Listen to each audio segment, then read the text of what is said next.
مسافر ہوں میرا سفر، میں حرم کا مسافر ہوں میرا سفر، کیوں نہ ہو وجہ تسکین قلب و نظر، میرے آقا ادھر میرے مولا ادھر، میرے مطلوب و مقصود کا گھر ادھر، میں حرم کا مسافر ہوں میرا سفر، بحر سجدہ جبی مضطرب اس طرف، بحر نظارہ مضطر نگاہ اس طرف، سنگ اسود ادھر سبز گنبد ادھر، اب میں ایسے میں جاؤں تو جاؤں کدھر، میں حرم کا مسافر ہوں میرا سفر، ورد سبحان کا ہر نفس ہر قدم، لا شریک لکا اور طواف حرم، پھر صفا اور مروہ کا گشت باہم، اور سعی کا عمل رحمتوں کا سفر، میں حرم کا مسافر ہوں میرا سفر، گاہے رکنے یمانی کو بوسہ دیا، گاہے اسود کے کونے سے لپٹا ہوا، دونوں ہاتھوں سے چادر کو تھامے ہوئے، گڑ گڑاتا رہا رب کی چوکھٹ پہ سر، میں حرم کا مسافر ہوں میرا سفر، کیوں نہ ہو وجہ تسکین قلب و نظر، میرے آقا ادھر میرے مولا ادھر، میرے مطلوب و مقصود کا گھر ادھر، میں حرم کا مسافر ہوں میرا سفر۔ سبحان اللہ سبحان اللہ، اعوذ باللہ من الشیطان الرجیم، بسم اللہ الرحمن الرحیم، اللہم صلی علی سیدنا محمد نور الانوار و سر الاسرار و سید الابرار۔ تمام تعریفیں اس رب کائنات کے لیے جو دلوں کا مالک بھی ہے اور مکین بھی، اپنے چاہنے والوں کا مددگار بھی ہے اور معین بھی۔ تمام مخلوقات کی سانسوں کی تعداد کے برابر درود و سلام ہو صاحب مقام قابہ قوسین اور صاحب مقام محمود صلی اللہ علیہ وآلہ وسلم پر۔ السلام علیکم ناظرین، پروگرام ہے فضائل حج، میں ہوں سحر اعظم، اور آج کے پروگرام میں ہمارا جو موضوع ہے وہ ہے خطبہ حجۃ الوداع۔ ناظرین، خطبہ حجۃ الوداع نہ صرف ہمارے لیے انفرادی اور اجتماعی معاملات کے لیے ایک مکمل اور جامع ضابطہ ہے، بلکہ اس کی تعلیمات ناظرین ہمیں دین اور دنیا دونوں کو برتنا سکھاتی ہیں، اور یقیناً اسی لیے یہ خطبہ عالمی منشور کی حیثیت بھی رکھتا ہے۔ اگر اشعار کی صورت میں کچھ بیان کرنا چاہوں تو وہ کچھ اس طرح ہے کہ تو نے ہر شخص کی تقدیر میں عزت لکھی، تو نے ہر شخص کی تقدیر میں عزت لکھی، آخری خطبے کی صورت میں وصیت لکھی، آخری خطبے کی صورت میں وصیت لکھی، اور تو نے کچلے ہوئے لوگوں کا شرف لوٹایا، تو نے کچلے ہوئے لوگوں کا شرف لوٹایا، عدل کے ساتھ ہی احسان کی دولت لکھی، عدل کے ساتھ ہی احسان کی دولت لکھی، آخری خطبے کی صورت میں وصیت لکھی، اور حسن آخر نہیں کیا حسن کو آخر تجھ پر، حسن آخر نے کیا حسن کو آخر تجھ پر، آخری روپ دیا آخری صورت لکھی، آخری روپ دیا آخری صورت لکھی، اور سلسلے بند کیے، مہر لگا دی تو نے صفحہ عرض پہ ایک آخری امت لکھی، صفحہ عرض پہ ایک آخری امت لکھی۔ انہی اشعار کے ساتھ بڑھوں گی مہمان شخصیات کی جانب۔ میری پہلی مہمان شخصیت میری استاد بھی ہیں، آپ سبھی انہیں بہت پسند کرتے ہیں۔ میرے ساتھ موجود ہیں محترمہ سعدیہ انصاری صاحبہ۔ السلام علیکم آپا۔ وعلیکم السلام۔ پروگرام میں خوش آمدید کہتی ہوں۔ بڑھوں گی پروگرام میں ایک اور مہمان شخصیت کی جانب، یقیناً بہت ہی خوبصورت گفتگو فرماتی ہیں۔ میرے ساتھ موجود ہیں محترمہ عالمہ صفا صاحبہ۔ السلام علیکم۔ وعلیکم السلام ورحمۃ اللہ۔ آپ کو بھی خوش آمدید کہتی ہوں۔ اور میرے پروگرام میں جو ثناء خواہ موجود ہیں، یقیناً کسی تعارف کی محتاج نہیں ہے، آغاز بھی ہم نے ان کی آواز سے کیا۔ میرے ساتھ موجود ہیں محترمہ تابندہ لاری صاحبہ۔ السلام علیکم آپا۔ وعلیکم السلام۔ اور میں کہنا چاہوں گی کلام مجھے میرے استاد ڈاکٹر فرمان فتح پوری کا لکھا ہوا تھا، ماشاءاللہ، اور بڑا اس کے اندر ایک کیفیت، اس کو حمد تو ہم نہیں کہیں گے، بٹ ایک عازم حجاز مقدس کی جو کیفیت اور حرم کی پوری ایک منظر کشی بھی ملتی ہے۔ بالکل جی سعدیہ آپا، آپ کی جانب آؤں گی اور چاہوں گی کہ خطبہ حجۃ الوداع کے حوالے سے ہم بات کریں تو خطبہ حجۃ الوداع روئے زمین پر انسانی حقوق کا عالمی منشور ہے، یقیناً اس کی کچھ تفصیل آپ بیان کر دیجیے گا۔ اعوذ باللہ من الشیطان الرجیم، بسم اللہ الرحمن الرحیم، والصلاة والسلام علی سید الانبیاء والمرسلین۔ بے شک خطبہ حجۃ الوداع ایک عالمی منشور ہے، لیکن اگر ہم آج دنیا کو دیکھیں کہ انسانی حقوق کے حوالے سے اقوام متحدہ کا ہیومن رائٹس چارٹر جو ہے جی ہاں، وہ بہت اہمیت رکھتا ہے، اور یہ بہت سے ارتقائی مراحل سے گزر کر تو پھر اس شکل کے اندر پہنچا ہے، بالکل ایسے اس صورت میں دنیا کے سامنے موجود ہے، اور کچھ خامیوں کے باوجود بھی دنیا کی جو اکثریت ہے ان کو یہ قابل قبول ہے۔ دنیا کو غور کریں کہ دنیا کو ان اصولوں پر پہنچنے میں یا ان کو بنیاد فراہم کرنے میں، ان اصولوں کو یہ جو چارٹر انہوں نے بنایا ہے اس میں کس کا کردار ہے؟ بلا شک و شبہ حضور پرنور آقائے دو جہان تاجدار کائنات صلی اللہ تعالیٰ علیہ وسلم کا جو خطبہ حجۃ الوداع ہے اور میثاق مدینہ ہے، اس میں یہ دونوں بہت زیادہ اہمیت کے حامل ہیں۔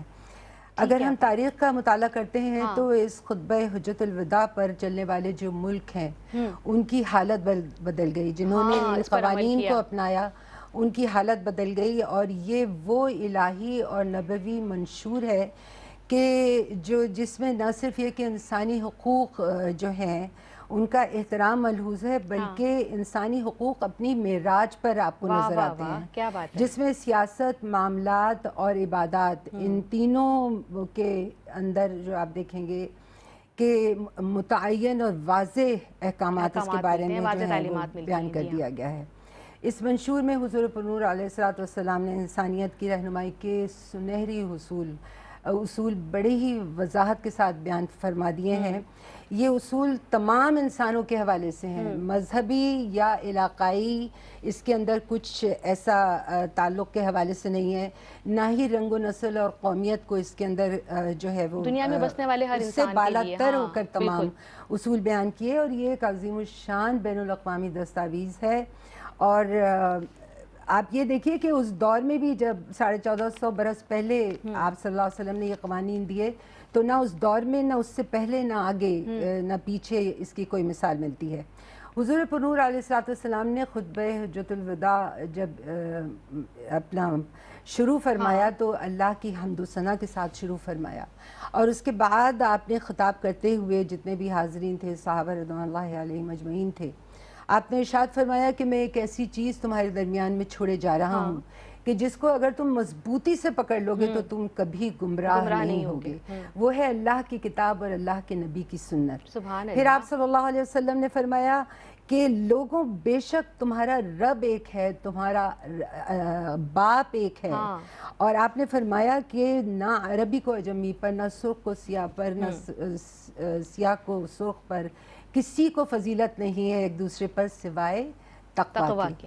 پھر آپ دیکھیے کہ اس کو میں مختصراً بھی بیان کروں گی تو آپ دیکھیے کہ جاہلیت کا سود حضور پر نور علیہ السلام نے جو تھا اس کو ختم فرمایا، اور فرمایا کہ اب تم نہ خود پر ظلم کرو گے، نہ خود کسی کے ظلم کا تم شکار ہوگے، اور نہ ہی تم یہ جو سود کا جو ظلم ہے یہ چلے گا۔ پھر آپ نے فرمایا کہ جاہلیت کی ہر چیز کو میں نے اپنے پیروں تلے رون دیا، یعنی خاتمہ کر دیا، خون بھی وہ جو تھے وہ بھی معاف آپ نے فرما دیے۔ اس کے بعد آپ نے فرمایا کہ کوئی جرم کرنے والا کسی دوسرے پر اپنا جرم جو ہے وہ نہیں تھوپ سکتا، وہ جو مجرم ہے اسی کو سزا ملنی چاہیے اور اسی کو پکڑا جانا چاہیے۔ پھر آپ نے فرمایا کہ اگر حبشی غلام بھی تمہارا آقا ہے تو اگر وہ اللہ کی کتاب کے تحت لے کر چل رہا ہے تو اس کی اطاعت کرو، اس کو فالو کرو۔ بدکاری کا خاتمہ آپ نے اس طرح سے فرمایا کہ بچہ جس کے بستر پر تولد ہو اسی کا ہے، اور جو ہے بدکار کے لیے پتھر ہیں آپ نے فرمایا۔ پھر آپ نے فرمایا حفاظت نسب کے بارے میں، اور یہ بہت اہم نقطہ ہے کہ جس کا اپنے باپ کے بجائے کسی دوسرے کو اپنا باپ بنا لے، یا اپنے آقا کے بجائے کسی دوسرے کو اپنا لیڈر اور آقا جو بنا لے گا، تو اللہ کی، اس کے فرشتوں کی اور عام انسانوں کی اس پر لعنت ہے۔ یعنی کہ تمہیں اپنے نسب کا خود حفاظت کرنی ہے، خود خیال رکھنا ہے، ایسا نہیں ہے کہ تم ہر کسی کو جو ہے اپنا لیڈر بنا لو یا اپنا باپ بنا لو۔ پھر آپ نے فرمایا کہ مذہب میں غلو اور مبالغے سے بچنا۔ آپ نے فرمایا کہ علم حاصل کرنا چاہے تمہیں دور دراز تک ہی جانا پڑے۔ پھر آپ نے فرمایا کہ مسلمان وہ ہے کہ جس کی زبان سے اور ہاتھ سے مسلمان محفوظ رہیں، اور مومن وہ ہے کہ جس سے لوگوں کے اموال اور جانیں محفوظ رہیں۔ اور آپ نے فرمایا کہ مسلمان آپس میں بھائی ہیں، یعنی آپ نے اتحاد کا درس دیا، متحد رہنے کا درس دیا، اور آپ نے دھوکہ دہی کی حوصلہ شکنی فرمائی۔ پھر آپ نے بڑے دشمن دجال کی بھی پہچان آپ نے اسی خطبے میں عطا فرمائی، سچ کی تلقین فرمائی، دین کی حفاظت کا حکم دیا۔ اور آپ یہ دیکھیے کہ آپ نے پھر اس کے آخر میں اللہ کو پہلے حاضرین سے پوچھا کہ میں نے اللہ کا پیغام تم تک پہنچا دیا، اور جب انہوں نے شہادت دی تو آپ نے اللہ کو 3 مرتبہ گواہ بنا کر شہادت دی۔ کیا بات ہے، سبحان اللہ سبحان اللہ۔ یقیناً خطبہ حجۃ الوداع عالمی منشور کی حیثیت رکھتا ہے، اس کی مزید کیا تفصیلات ہیں جانیں گے مگر اس مختصر سے بریک کے بعد۔ بسم اللہ الرحمن الرحیم۔ بریک سے واپسی پر اپنے ناظرین کو کہتی ہوں خوش آمدید۔ پروگرام آپ دیکھ رہے ہیں فضائل حج، اور اس پروگرام میں آج ہمارا موضوع ہے خطبہ حجۃ الوداع۔ بلا تاخیر بڑھوں گی عالمہ صفا صاحبہ آپ کی جانب، اور جب ہم برابری کی بات کرتے ہیں تو مجھے بتائیے گا کہ خطبہ حجۃ الوداع کی روشنی میں انسانی مساوات کی آپ کچھ تفصیل بتائیے گا۔ اعوذ باللہ من الشیطان الرجیم، بسم اللہ الرحمن الرحیم۔ دیکھیں یہ ایک بدیہی سی بات ہے کہ اہم دن میں، اہم وقت میں اور اہم جگہ پر جو کلام کیا جاتا ہے یقیناً وہ بہت زیادہ اہمیت کا حامل ہوتا ہے۔ آج بھی آپ دیکھتے ہیں کہ بہت سے خطبے ہوتے ہیں، لیکن جو خطبۃ الحج ہوتا ہے اس کو وہ بہت زیادہ اہمیت کا حامل ہے، اور ہر عوام و خواص اس کی طرف متوجہ ہوتے ہیں اور سننا چاہتے ہیں کہ اس میں امام صاحب کیا بیان فرما رہے ہیں۔ یہی خطبہ جب رسول اللہ صلی اللہ علیہ وآلہ وسلم کی زبان اقدس سے ادا ہوگا کہ جن کے بارے میں اللہ رب العزت نے ارشاد فرمایا وما ينطق عن الهوى ان هو الا وحی یوحى، یعنی آپ علیہ الصلوۃ والسلام اپنی مرضی اپنی رضا سے کوئی کلام نہیں کرتے، ہمیشہ وہی ارشاد فرماتے ہیں جو اللہ رب العزت آپ کی طرف وہی فرماتا ہے۔ تو یقیناً اس کی اہمیت بہت زیادہ بڑھ جاتی ہے، اور ہماری زندگیوں میں اس کا ایک اہم کردار ہمیں نظر آتا ہے، اور مختلف پہلو سے یقیناً سرکار علیہ الصلوۃ والسلام نے جن چیزوں کو زیادہ اہم دیکھا ان کو بیان فرمایا، اور مساوات کا درس سرکار علیہ الصلوۃ والسلام نے یہاں پر بڑے واضح الفاظ میں بیان فرمایا ہے۔ سب سے پہلے رسول اللہ صلی اللہ علیہ وآلہ وسلم آیت مبارکہ تلاوت فرماتے ہیں اور فرماتے ہیں یا ایھا الناس انا خلقناکم من ذکر و انثی، اے لوگو تمہیں اللہ رب العزت نے ایک مرد اور ایک عورت سے پیدا فرمایا، وجعلناکم شعوبا و قبائل، تمہیں جو قبائل اور شعوب میں یعنی شاخوں میں تبدیل ڈسٹریبیوٹ کر دیا ہے، اس کا مقصد کیا ہے وہ بھی قرآن نے بیان فرمایا، لتعارفوا، تاکہ تم آپس میں ایک دوسرے کی پہچان حاصل کرو، اس میں فخر اور تکبر نہ کرو بلکہ صرف پہچان کے لیے ہو۔ اور پھر رسول اللہ صلی اللہ علیہ وآلہ وسلم نے یہ ایک مساوات کی بات بیان فرما کر جو کہ قرآن خود بیان فرما رہا ہے، اس کے بعد ارشاد فرمایا ان اکرمکم عند اللہ اتقاکم، تم میں سے زیادہ اللہ کے نزدیک تو وہ ہوگا جو تقوی اور پرہیزگاری میں بڑھ جائے گا۔ اور پھر اس کے بعد اپنے جو الفاظ سرکار علیہ الصلوۃ والسلام نے ارشاد فرمایا، یاد رکھیے گا کہ حضور علیہ الصلوۃ والسلام جوامع الکلم ہیں، یعنی آپ علیہ الصلوۃ والسلام کے کلمات مختصر اور مفہوم بہت زیادہ وسیع ہوتا ہے، مفہوم کا سمندر اس ایک جملے میں بعض اوقات پوشیدہ ہوتا ہے جو سرکار علیہ الصلوۃ والسلام بیان فرمائیں۔ جی ہاں، جو الفاظ سرکار علیہ الصلوۃ والسلام نے بیان فرمائے وہ کچھ اس طرح ہیں، فَلَيْسَ لِعَرَبِيٍّ عَلَىٰ عَجَمِيٍّ فَضْلٌ، کسی عربی کو عجمی پر فضیلت نہیں ہے، وَلَا لِعَجَمِيٍّ عَلَىٰ عربی، کسی عجمی کو عربی پر بھی فضیلت نہیں ہے، وَلَا لِأَسْوَدَ عَلَىٰ أَبْيَضَ وَلَا لِأَبْيَضَ عَلَىٰ أَسْوَدَ فَضْلٌ، کوئی کالا گورے پر یا گورا کالے پر فضیلت نہیں لگتا، فضیلت کے یہ درجے نہیں ہوا کرتے۔ سرکار علیہ الصلوۃ والسلام نے فرمایا، وہی قرآن کی بات ارشاد فرماتے ہوئے الا بالتقوی، صرف ایک تقوی ہی ہے کہ جو تمہیں اللہ رب العزت کے نزدیک افضل کر دیتا ہے۔ پھر ارشاد فرمایا کہ الناس من آدم و آدم من تراب، انسان جو ہے وہ حضرت آدم علیہ السلام کی اولاد ہیں اور حضرت آدم علیہ السلام کو مٹی سے پیدا کیا گیا تھا، اور جس کی تخلیق مٹی سے ہو تو اس میں تو خاکساری ہونی چاہیے، اس میں تو عاجزی کا پہلو ہونا چاہیے، اور وہ تو تمام انسانوں کو برابر سمجھتے ہوئے یعنی مساوات کا درس دیتے ہوئے اپنی زندگی کو گزارے۔ نبی کریم علیہ الصلوۃ والسلام نے مزید ارشاد فرمایا کہ تمہارے جتنے بھی تفاخر کی وجہ سے جو تم پہلے جھگڑتے تھے، تمہاری لڑائیاں جاری رہتی تھیں، اور تمہارے مال اور جان جو پہلے محفوظ نہ ہوا کرتے تھے وہ سب میں اپنے قدموں تلے رونتا ہوں۔ تو یہ نبی کریم علیہ الصلوۃ والسلام کے وہ تاریخی الفاظ ہیں کہ آپس میں باہم آپ اپنے قبیلے کی وجہ سے فخر نہیں کر سکتے، آپ اپنے رنگ و نسل کی وجہ سے فخر نہیں کر سکتے، فخر ہوگا تو صرف اور صرف ایک تقوی کی بنیاد پر ہوگا، اور تقوی یہ ہے کہ گناہوں سے انسان بچتا رہے، جھجک محسوس کرے گناہ کرتے ہوئے، اور نیکیوں کی طرف بے تابانہ دوڑتا چلا جائے، اور یہی تقوی کا کانسیپٹ ہے، اور یہی اللہ رب العزت کے نزدیک کسی انسان کو معتبر اور فخر والا بناتا ہے اور قابل اعتبار بناتا ہے۔ کیا بات ہے، بہت ہی عمدگی سے آپ نے اس کی تفصیل بیان کی کہ فضیلت صرف اسے حاصل ہے جس میں تقویٰ پایا جاتا ہے۔ آپا خطبہ حجۃ الوداع کے حوالے سے ہم بات کر رہے ہیں، تو آپا اپنی بات کروں، آپ کی بات کروں، تمام دیکھنے والی بہنوں کی بات کروں کہ خواتین کے حوالے سے خطبہ حجۃ الوداع کی روشنی میں خواتین کے حقوق کیا ہیں، آپا اس کے حوالے سے کچھ روشنی ڈالیے گا۔ جی بالکل سحر، خواتین کے لیے بہترین آپ نے فرائض اور حقوق بیان فرمائے، اور آپ نے فرمایا فاتقوا اللہ فی النساء، کہ عورتوں کے بارے میں اللہ سے ڈرو، عورتوں سے بہتر سلوک کا آپ نے، حسن سلوک کا آپ نے جو ہے ارشاد فرمایا، اور یہ فرمایا کہ وہ تمہاری پابند ہیں، وہ خود اپنے لیے وہ نہیں کر سکتی جو تم ان کے لیے کر سکتے ہو، اور تم نے ان کو اللہ کی امانت کے ساتھ لیا ہے، اور تم نے ان کو اللہ کے کلمے کے ساتھ وہ حلال ہوئی ہیں تمہارے لیے، تو لہٰذا تم پر تمہاری عورت کے حقوق جو ہیں وہ واجب ہیں۔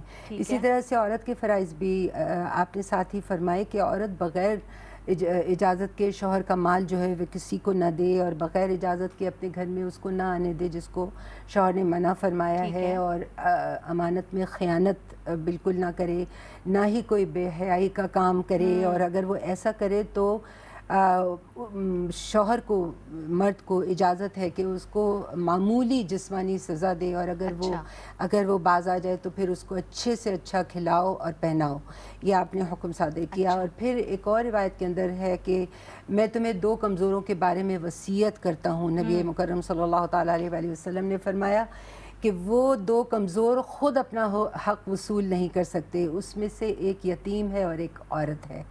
پھر آپ نے ارشاد فرمایا کہ یتیم جو ہے اور عورت جو ہے وہ آج بھی آپ دیکھیے جو آپ نے جیسا ارشاد فرمایا تھا کہ ان کا تمہیں خیال رکھنا ہے.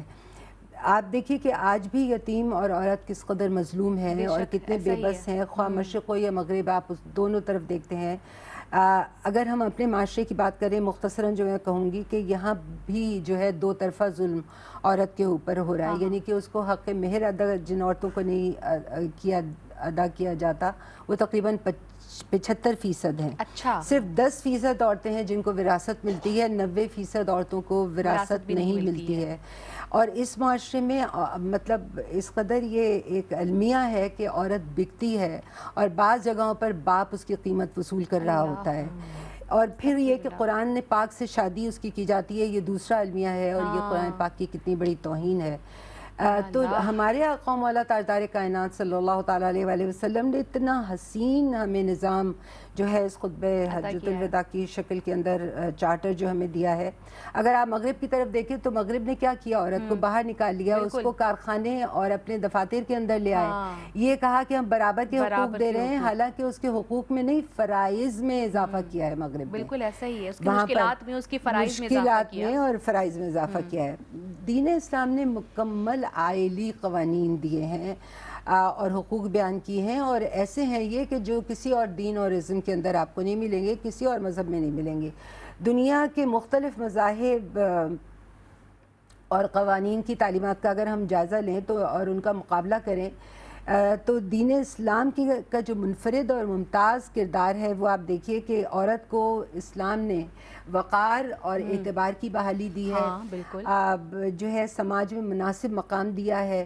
ظالم جو قوانین ہیں ان سے اور غیر منصفانہ جو رسم و رواج ہیں ان سے, اور وہ مرد حضرات جو متکبر ہیں, خود غرض ہیں, خود پرست ہیں, ان سے نجات کا سلسلہ یعنی پورا اس کے اندر جو ہے قوانین کے اندر ان سے بیان کیا دیا گیا ہے.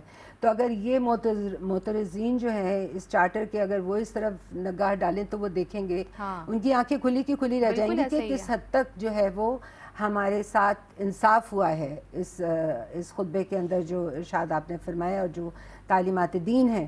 اس کے علاوہ انفرادی حقوق میں عورت کو عصمت اور عفت کا حق دیا گیا ہے, اور یقینی تحفظ دیا گیا ہے اس کی عصمت اور عفت کا. پھر عزت اور رازداری کا حق عورت کو دیا گیا ہے.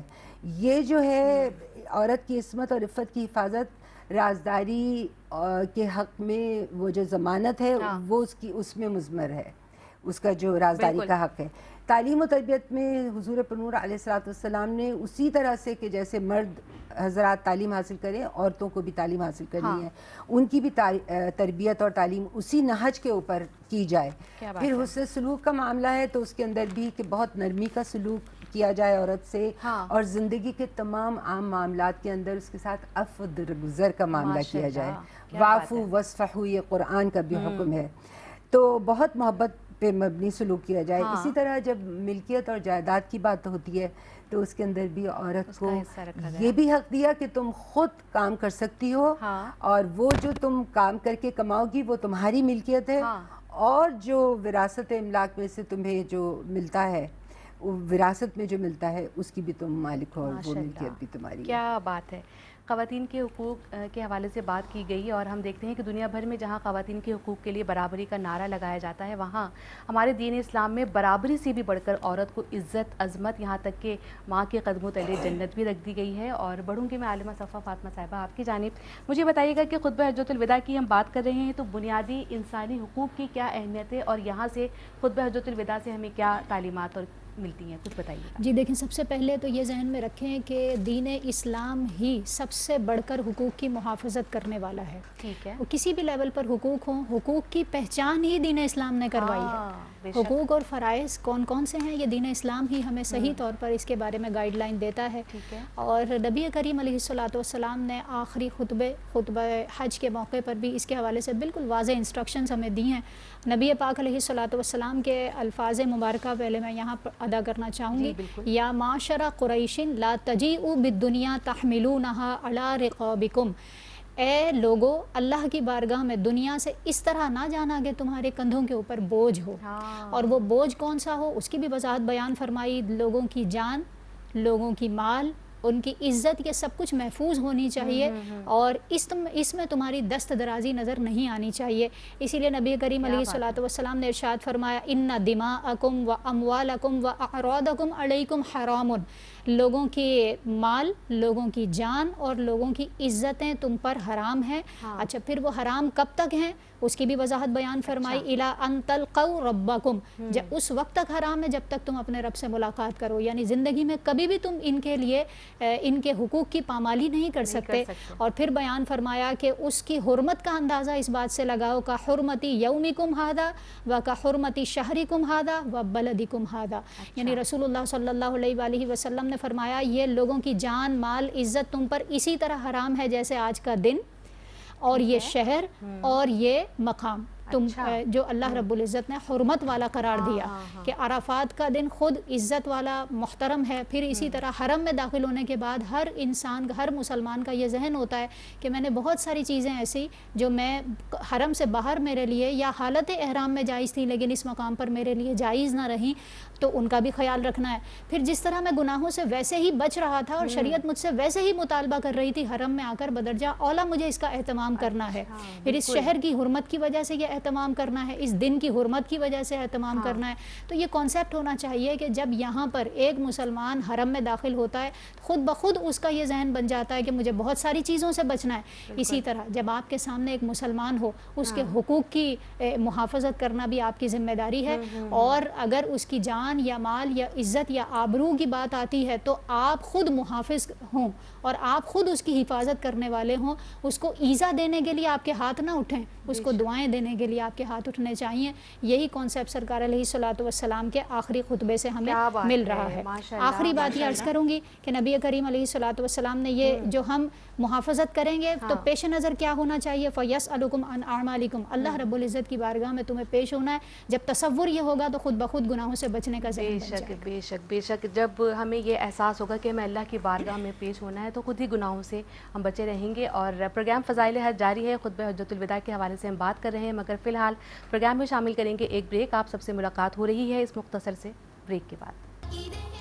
پہلے زندہ دفن کر دیتے تھے لوگ، اب میرے قدموں میں جنت ہو گئی، اور میرا ہونا وجہ زحمت تھا جہاں، اب وہاں میں وجہ رحمت ہو گئی. اور عام ہے سرکار کا لطف و کرم، عام ہے سرکار کا لطف و کرم، عورتوں پر خاص رحمت ہو گئی. بریک سے واپسی پر اپنے ناظرین کو کہتے ہوں خوش آمدید. بریک سے پہلے ہم خواتین کے حقوق کے حوالے سے بات کر رہے تھے اور مساوات کے حوالے سے بھی بات کر رہے تھے. بڑھوں گی آپ کی جانب. مجھے بتائیے گا کہ خطبہ حجۃ الوداع کی روشنی میں ابلاغ و تبلیغ کی کیا اہمیت ہے؟ آپ اس حوالے سے کچھ تفصیل بتائیے گا. جی بالکل سر، حضور پر نور آقا دو جہان صلی اللہ تعالیٰ علیہ وآلہ وسلم نے جب خطبہ حجۃ الوداع کو مکمل فرمایا تو میں نے ابھی عرض کیا تھا پہلے سوال کے اندر کہ آپ نے حاضرین سے جو صحابہ رضوان اللہ علیہم اجمعین سے ان سے دریافت کیا کہ میں نے اللہ کا پیغام تم تک پہنچا دیا. اور جب انہوں نے شہادت دی کہ بے شک یا رسول اللہ آپ نے یہ پیغام ہم تک پہنچا دیا، تب آپ نے آسمان کی طرف نظر کی اور 3 مرتبہ اللہ کو گواہ بنایا کہ اللہ تبارک و تعالیٰ میں نے تیرا پیغام جو ہے وہ پہنچا دیا. اس کے بعد جو ہے یہ دعوت اور تبلیغ کی ذمہ داری وہ ہمیشہ کے لیے امت محمدیہ صلی اللہ علیہ وسلم کو سونپ دی گئی. اس سلسلے میں ایک حدیث مبارکہ تو بخاری شریف کے اندر ہے جس کے اندر حضور علیہ السلام نے فرمایا کہ سنو کہ تم سب نے جو آج سنا ہے جو موجود نہیں ہے تم میں، تم یہ پیغام ان تک پہنچا دو.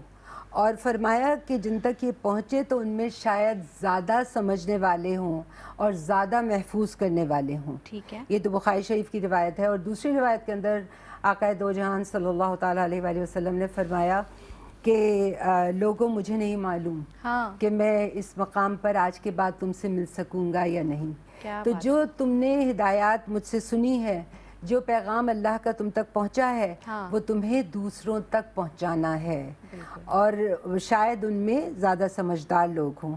یعنی کہ مقصد اس میں کیا تھا کہ جو زیادہ سمجھدار لوگ ہوں، یعنی کہ اس میں اتنی حکمتیں چھپی ہوئی ہیں کہ یہ پیغام جب تک ان کو تو سرکار دو عالم صلی اللہ علیہ وسلم کی یہ خواہش تھی دلی، اور آپ صلی اللہ علیہ وسلم کا ویسے بھی ارشاد پاک جو ہے وہ بہت معروف ہے، بلغوا عنی ولو آیۃ، کہ تم ایک آیت بھی اگر پہنچا سکو تو پہنچا دو دوسری تک، ٹھیک ہے بالکل۔ تو یہاں تو یہ پورا سبحان اللہ جو ہے خطبہ مبارکہ جس کے اندر تمام قوانین ہیں دین اسلام کے وہ آپ نے ارشاد فرمائے تھے۔ جی ہاں۔ اچھا، جب رسول اللہ صلی اللہ تعالیٰ علیہ وآلہ وسلم نے یہ عظیم ذمہ داری صحابہ رضوان اللہ علیہم اجمعین کو سونپی تو وہاں یہ عالم تھا، وہاں تو اخلاص کا کیا ہی عالم تھا شروع ہی سے، لیکن اخلاص اور تندہی کا یہ عالم تھا کہ تمام صحابہ رضوان مجمعین جو تھے وہ اس کے اندر جت گئے، اور جہاں جہاں پہنچ کر وہ پیغام پہنچا سکتے تھے وہ پہنچ گئے،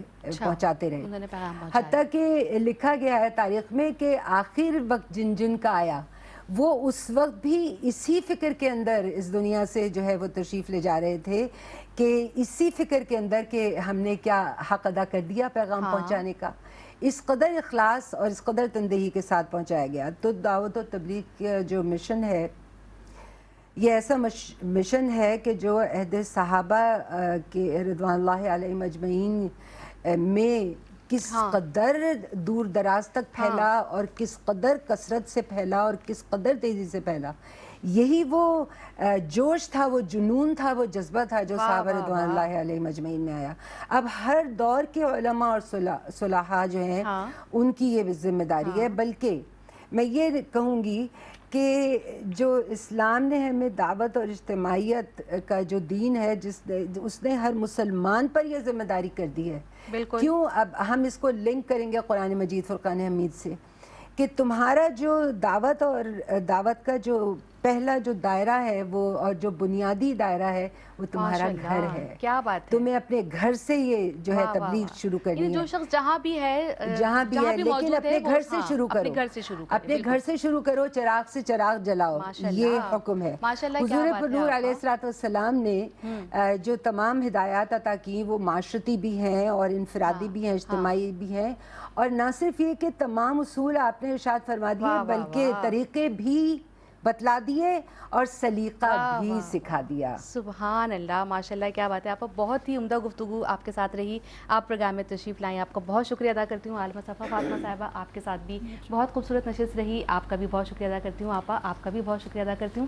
اختتام ہم آپ کی ہی پڑھی ہوئی نعت پہ کریں گے۔ ناظرین، میں اس پروگرام کے خلاصے کو ان اشعار پہ سمیٹوں گی کہ تو نے ہر شخص کی تقدیر میں عزت لکھی، آخری خطبے کی صورت میں وصیت لکھی، اور سلسلے بند کیے مہر لگا دی تو نے، سلسلے بند کیے مہر لگا دی تو نے، صفحہ عرض پہ ایک آخری امت لکھی، صفحہ عرض پہ ایک آخری امت لکھی۔ اور آخری بات کہ تیرے اوصاف فقط تجھ سے بیاں ہوتے ہیں، تیرے اوصاف فقط تجھ سے بیاں ہوتے ہیں، نعت خود لکھی با پیرایہ سیرت لکھی، نعت خود لکھی با پیرایہ سیرت لکھی، اور آخری خطبے کی صورت میں وصیت لکھی۔ تو ناظرین، یہ تھا میرا آج کا پروگرام۔ آج کے اس پروگرام میں میرا اور آپ کا ساتھ بس یہیں تک۔ آئندہ پروگرام میں نئے موضوع کے ساتھ، نئے مہمانوں کے ساتھ حاضر ہوں گی۔ تب تک کے لیے اپنی میزبان سحر اعظم کو دیجیے گا اجازت۔ اختتام ہوگا تابندہ لاری صاحبہ کی خوبصورت آواز پر۔ کہا کہ حاجیو آؤ، شہنشاہ کا روزہ دیکھو، کعبہ تو دیکھ چکے، کعبے کا کعبہ دیکھو۔ واہ واہ، سمیر رحمانی کا کلام مدینہ کے حوالے سے، کیا بات ہے! آپ اس میں دیجیے گا، ان کا ہی پڑھا ہوا۔ شہر نبی کی کر لی زیارت، الحمدللہ الحمدللہ، شہر نبی کی کر لی زیارت، الحمدللہ الحمدللہ،